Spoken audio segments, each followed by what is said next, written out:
I'm just a guy that loves God and loves the Word of God and has a passion for Bible prophecy, especially as it relates to Israel. I'm even uncomfortable when someone refers to me as a prophecy expert. That's not a title I wear very well. It doesn't feel good, doesn't fit right for me. I don't see myself as a prophecy expert. I really see myself as a donkey through whom God can speak. And I really mean that. And I'm not just a donkey, I'm an Arab donkey. And please know that nobody is more shocked that God speaks through a donkey than the donkey. And I think about with Balaam, how shocked that donkey must have been to have God speak through him to Balaam. He was even, I think, bear with me, I think the donkey was more shocked than Balaam was because Balaam just starts talking back to him. There's no record in the account of Balaam saying, "Did you just say something? Did you just actually speak? Donkeys don't talk." No, he answers right back to him. I imagine the donkey's going, "I cannot, is this really happening? God is speaking through me. I'm just a donkey." And if God can speak through a donkey, then certainly God can speak through me. And please know that I never want to come off as being an expert.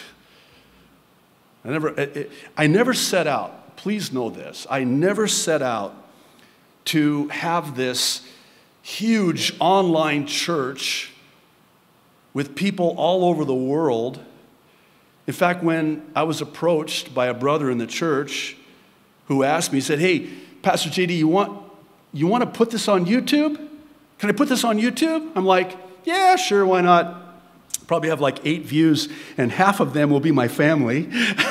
So yeah, go ahead. And then all of a sudden, it went from 8 to 80 to 8,000 to 18,000, and so now it's some huge number. I never set out to do that. That's just God taking just an ordinary guy like me and speaking through him. And so I never want to come off as being a prophecy expert. One last thing, and again, I appreciate your patience with me. And we will get to our prophecy update today. This is probably a good time to mention, and I mention this from time to time, often enough, I hope, that it's important to be like the Berean Jews who were told in Acts 17:11 were more fair-minded than those in Thessalonica by virtue of how they received the word of God with an eager readiness, so much so that they would actually search the scriptures on a daily basis to find out whether or not what they heard said was true or not. You need to be Bereans. Never take my word for it. For that matter, don't take experts, scholars' word for it.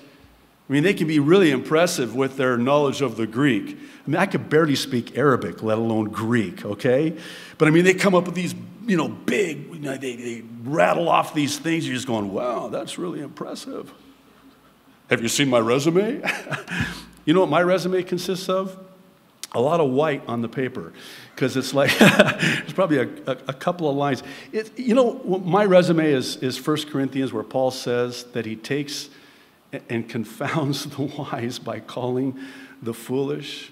He shames the strong by calling the weak.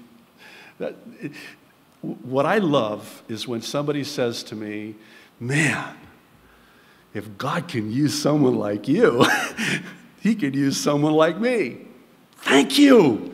Thank you. I never want you to look at me and say, "Man, I wish I could do that." You can. You can. Are you kidding me? Just be a donkey, and he can do it through you. Okay.